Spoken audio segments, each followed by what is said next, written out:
मैं doctor Vijay Kumar, assistant professor EFM, राजकीय कन्या महाविद्यालय शाहपुरा। राजस्थान में आर्थिक पर्यावरण BCom part second EFM paper first के बारे में अपन बात करेंगे। आज का हमारा टॉपिक है राजस्थान में आर्थिक नियोजन। अब तक हमने राजस्थान में आर्थिक नियोजन क्यों अपनाया गया उसके बारे में बात की गई थी। अब राजस्थान में आर्थिक नियोजन के उद्देश्य क्या हैं इसके बारे में बात करते हैं। देखिए, अर्थव्यवस्था के विकास की दर में उल्लेखनीय वृद्धि करना, पहले से सर्जित विकास की संभावनाओं का अनुकूलतम प्रयोग करना, समाज के कमजोर वर्ग के लोगों के जीवन स्तर को ऊंचा उठाना, सामाजिक न्याय के साथ आर्थिक विकास के ढांचे में मूलभूत सामाजिक सेवाओं को उपलब्ध कराना, बेरोजगारों को रोजगार के अवसर उपलब्ध कराना और क्षेत्रीय विषमताओं में कमी लाना, ये मुख्य रूप से राजस्थान में आर्थिक नियोजन के उद्देश्य रहे। राज्य की विभिन्न योजनाओं के उद्देश्य देश की पंचवर्षीय योजनाओं के उद्देश्य के अनुरूप ही रखे गए हैं। जो देश ने योजनाएं बनाई, जो उद्देश्य रखे, उन्हीं के आधार पर हमने राज्य में भी उद्देश्य निर्धारित कर दिए गए। राज्य की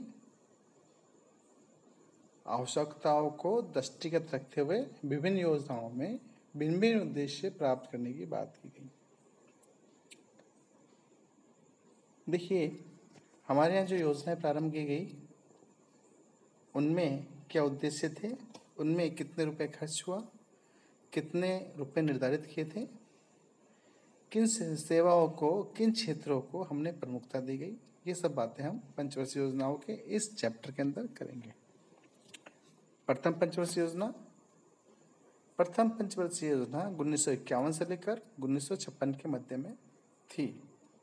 इसके अंतर्गत 64.5 करोड़ रुपए परिव्यय करना निर्धारित किया गया था, जबकि वास्तव में 54.15 करोड़ रुपए ही व्यय कर पाए थे। इस योजना के मुख्य उद्देश्यों में कृषि एवं सिंचाई को सर्वोच्च प्राथमिकता दी गई थी। शक्ति के साधनों व मूलभूत सामाजिक सेवाओं का विस्तार पर बल दिया गया था। 2 अक्टूबर 1952 को सामुदायिक विकास कार्यक्रम इस योजना के अंतर्गत प्रारंभ किया गया था। तृतीय पंचवर्षीय योजना 1956 से लेकर 1961 के मध्य प्रारंभ की गई थी। इसके अंतर्गत 105.27 करोड़ रुपए परिव्यय के रूप में निर्धारित किए गए थे, जिसमें से 102.74 करोड़ रुपए हम वास्तव में व्यय कर पाए। इस योजना के मुख्य उद्देश्यों में सिंचाई व शक्ति पर अधिक बल ध्यान दिया गया। जो प्राथमिकताएं निर्धारित की गई ना, उसमें सिंचाई और पावर्स पर अधिक ध्यान दिया गया। 2 अक्टूबर 1959 को नागौर में पंचायती राज की त्रिस्तरीय व्यवस्था का शुभारंभ किया गया। जमींदारी व जागीरदारी प्रथाओं का उन्मूलन किया गया, उनको हटाई गई। देखिए, त्रिस्तरीय जो व्यवस्था थी नागौर में पंचायत राज की, वो राज्य स्तरीय, जिला स्तरीय और पंचायती स्तर पे की गई थी। तृतीय पंचवर्षीय योजना 1961 से लेकर 1966 के मध्य में थी। इसमें 236.0 करोड़ रुपए परिव्यय निर्धारित किए गए थे, जिसमें से केवल 212.71 करोड़ रुपए ही हम खर्च कर पाए थे। इस योजना के मुख्य उद्देश्यों में सिंचाई व शक्ति जैसी आधारभूत सुविधाओं को सर्वोच्च प्राथमिकता दी गई।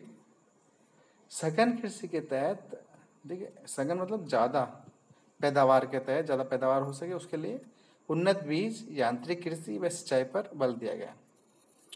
इसी योजना के अंतर्गत हरित क्रांति की स्थापना की गई, शुरुआत की गई। कृषि में उन्नत बीज, यांत्रिक खेती और अधिक पैदावार देने वाली फसलों का प्रारंभ किया गया। अजमेर, जोधपुर, उदयपुर में 3 मेडिकल कॉलेजेस की स्थापना की गई। 1965 में युद्ध होने की वजह से 1966 में चौथी पंचवर्षीय योजना लागू नहीं की जा सकी, अतः 3 वार्षिक योजनाएं बनाई गई। 3 वार्षिक योजनाएं 1966 से लेकर 1969 के मध्य में थी। इसमें 132.6 करोड़ रुपए परिव्यय किया गया, जबकि वास्तव में हमारे यहाँ उसकी तुलना में ज़्यादा यानी 136.76 करोड़ रुपए वास्तविक रूप से हमने व्यय किए। स्वतंत्रता प्राप्ति के बाद पहली बार ऐसा हुआ कि हमारी योजना में अनुमोदित जो व्यय था, निर्धारित व्यय था, उसकी तुलना में हमने अधिक खर्चा किया। 132.60 करोड़ रुपए हमने निर्धारित किए, उसकी तुलना में हमने कितने खर्च किए? 136.76 करोड़ रुपए खर्च किए। चतुर्थ पंचवर्षीय योजना, चतुर्थ पंचवर्षीय योजना 1969 से लेकर 1974 के मध्य में थी। निर्धारित परिव्यय 306.21 करोड़ रुपए थे, जबकि वास्तविक व्यय 308.79 करोड़ रुपए हुए। इस योजना के प्रमुख उद्देश्य के अंदर विकास की अवधारणा को बल एवं समाज के कमजोर वर्ग के लोगों के हेतु रोजगार के अवसर बढ़ाने की प्राथमिकता दी गई। इस योजना के अंतर्गत ही सूखा संभाव्य क्षेत्र कार्यक्रम प्रारंभ किया गया। डेयरी विकास व 1974 से कमांड क्षेत्र विकास कार्यक्रम प्रारंभ किया गया। इस अवधि में आर्थिक विकास की दर 7.71 रही। पंचम पंचवर्षीय योजना 1974 से लेकर 1979 तक ये पंचम पंचवर्षीय योजना थी। 847.16 करोड़ रुपए हमने इसमें परिव्यय निर्धारित किए गए थे, जिसकी तुलना में हमने ज़्यादा खर्च यानी 857.62 करोड़ रुपए व्यय किए गए। इस योजना की जो प्रमुख बातें थी वो था विकेंद्रित नियोजन को प्राथमिकता, यानी पहले सेंट्रलाइज नियोजन होता था, अब हम डिसेंट्रलाइज कर दिया गया। सभी जिलों में जिला उद्योग केंद्रों की स्थापना की बात की गई। कमजोर वर्ग के लोगों के आर्थिक उत्थान को सर्वोच्च प्राथमिकता दी गई। न्यूनतम आवश्यकता कार्यक्रम प्रारंभ किया गया और रोजगार सृजन पर बल दिया गया। देखिए, हम बात करें आगे कि मध्यावधि चुनावों के कारण छठी योजना के प्रथम वर्ष को वार्षिक योजना में तब्दील कर दिया गया था। तो जो पांचवी पंचवर्षीय योजना थी, उसके बाद हमने जो एक वार्षिक योजना और ली 1979 से 80 के मध्य में। इस योजना में जो परिव्यय निर्धारित किए गए खर्च करने के लिए 275 करोड़ थे और उसकी तुलना में हमने 290.191 करोड़ रुपए व्यय किए। इस योजना के अंतर्गत ऊर्जा पर सर्वाधिक बल दिया गया।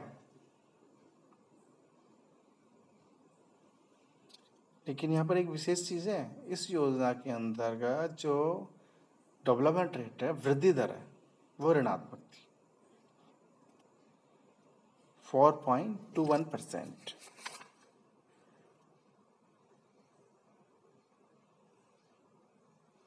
uh, 14.21% वृद्धि दर ऋणात्मक थी। षष्ठम योजना, छठी पंचवर्षीय योजना। छठी पंचवर्षीय योजना 1980 से लेकर 1985 के मध्य में थी। इसके अंतर्गत 2025 करोड़ रुपए परिव्यय निर्धारित किए गए, जिसमें से 21.20.45 करोड़ रुपए वास्तव में व्यय हुए, यानी वास्तविक व्यय अधिक हुए। जो मुख्य बातें थी इस योजना के अंदर, निर्धनता उन्मूलन एवं रोजगार सृजन के माध्यम से तीव्र ग्रामीण विकास को सर्वोच्च प्राथमिकता दी। नए 20 सूत्री कार्यक्रम के क्रियान्वयन पर बल दिया गया। एकीकृत ग्रामीण विकास कार्यक्रम इंटीग्रेटेड रूरल डेवलपमेंट प्रोग्राम एवं राष्ट्रीय ग्रामीण रोजगार कार्यक्रम NREP पर अधिक बल दिया गया। बिखरी जनजाति के लिए माडा योजना छठी योजना के अंतर्गत ही प्रारंभ की गई थी। सप्तम पंचवर्षीय योजना, सातवीं पंचवर्षीय योजना 1985 से लेकर 1990 के मध्य में थी। 3000 करोड़ रुपए परिव्यय निर्धारित किए गए खर्च के लिए, जिसकी तुलना में 3106.18 करोड़ रुपए वास्तविक रूप से हमने व्यय किए। मुख्य बातें थी भोजन कार्य एवं उत्पादकता को प्राथमिकता देना, ग्रामीण अर्थव्यवस्था में निर्धनता उन्मूलन व रोजगारोन्मुखी कार्यक्रमों पर बल देना। रोजगारोन्मुखी कार्यक्रम जिससे रोजगार पैदा होता है उन कार्यों पर बल देना। इस योजना में राष्ट्रीय लक्ष्य 5% था, जबकि हमने इसमें लिखा 8%। 2004-05 के मूल्यों पर योजना में 8.29 की वृद्धि दर रही। मरु विकास कार्यक्रम की शुरुआत भी हमने 7वीं पंचवर्षीय योजना में की थी। इसके बाद फिर वार्षिक योजनाएं आती है 1990 से लेकर 1992 के बीच में 21.26 करोड़ रुपए हमने व्यय करने निर्धारित किए, जिसमें से हमने जिसकी तुलना में हमने ज़्यादा रूप से वास्तविक व्यय 2159.98 करोड़ रुपए खर्च किए। देखिए अंतरराष्ट्रीय हालातों के कारण 2 वर्ष 1990-91 व 91-92 में 8वीं पंचवर्षीय योजना प्रारंभ नहीं हो सकी थी। इस अवधि में 2 वार्षिक योजनाएं प्रारंभ की गई। इन 2 सालों में 2004-05 में स्थिर मूल्यों पर 11.16% की आर्थिक विकास की दर रही। अष्टम पंचवर्षीय योजना, 8वीं पंचवर्षीय योजना। 8वीं पंचवर्षीय योजना 1992 से लेकर 1997 में निर्धारित की गई।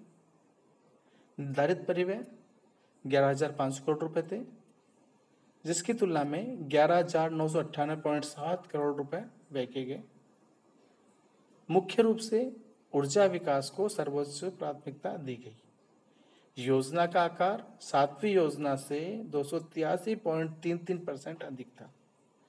2004-05 के मूल्यों पर अगर राज्य घरेलू उत्पाद की बात करें तो 8.08% की वृद्धि दर रही। अंतिम वर्ष में मूलभूत सुविधा कार्यक्रम प्रारंभ किया गया।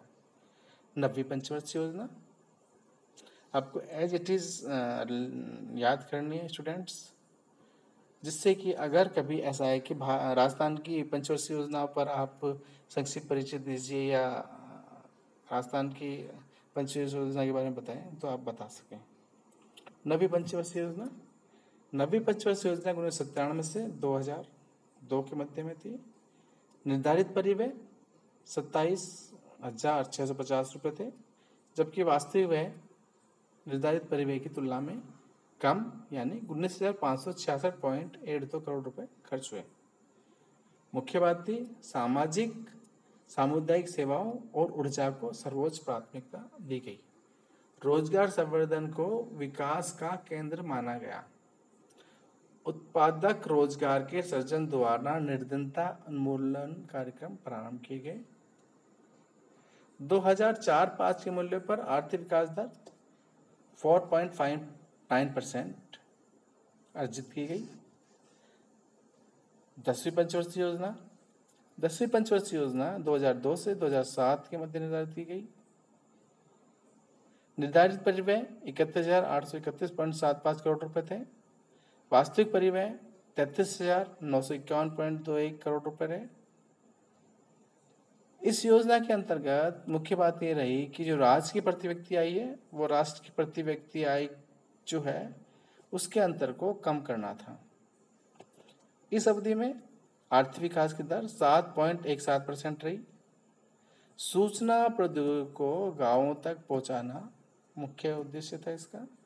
जल संसाधनों का प्रबंध, विकास मूलक क्रियाओं में निजी भागीदारी को बढ़ावा देना। नरेगा योजना 2 फरवरी 2006 को लागू की गई। इसके बाद हम 11वीं एवं 12वीं पंचवर्षीय योजना की बात करेंगे। सुविधा की दृष्टि से 11वीं और 12वीं पंचवर्षीय योजना मैं अगले क्लास में बताऊंगा। मैं doctor Vijay Kumar, assistant professor EFM। Thank you very much.